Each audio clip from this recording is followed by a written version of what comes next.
9 мина починати од COVID-19. Ова е црната статистика за денеска за смртни случаи во земјава за само едно деноноќи и е најголема досега од почетокот на епидемијата со коронавирусот.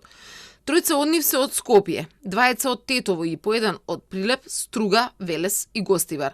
Сите се на возраст од 58 до 81 година. За пациентката од Гостивар, која е и најмлада од починатите, постмортем се утврдило дека е позитивна на коронавирусот, додека 6 мина од нив биле хоспитализирани во болница на само 2 до 3 денови пред да починат. И денеска бројот на новозаболени не оди на подобро.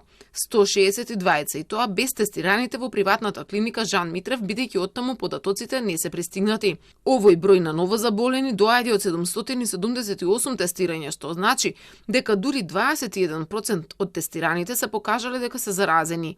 Најголем број повторно се од Скопје, 92, и тоа се повеќе од половина. Тетово се 32. Ресен нагло се зголеми бројот и денеска се 14. Дебар 5 мина, Охрид 4, Струга и Куманово по 3, Прилеп и Гостивар по 2 и по 1 во Штип, Струмица, Крива Паланка и Свети Николе. Оздравени пак се 5 мина.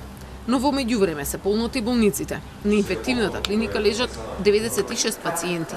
Во ГОП 8 септември 77, во Битола се 22, во Штип 20, а на инфективните одделенија во Тетово, Охрид, Белес, Куманово и Прилеп се лекуваат вкупно 63 пациенти. Меѓу новопримините во скопските болници и младо момче кој лежеше на Штипското инфективно, иако не е потврден случај на COVID-19.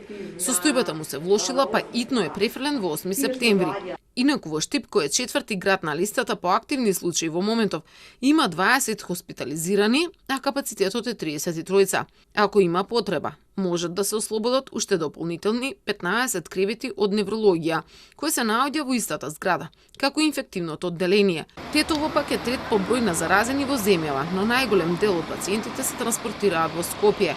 Од оние кои ја победија короната, пак е обезбедена плазма за лекување на 23 пациенти со COVID-19, соопшти од Министерството за здравство. Но во моментов има вкупно 2159 активни случаи во земјава.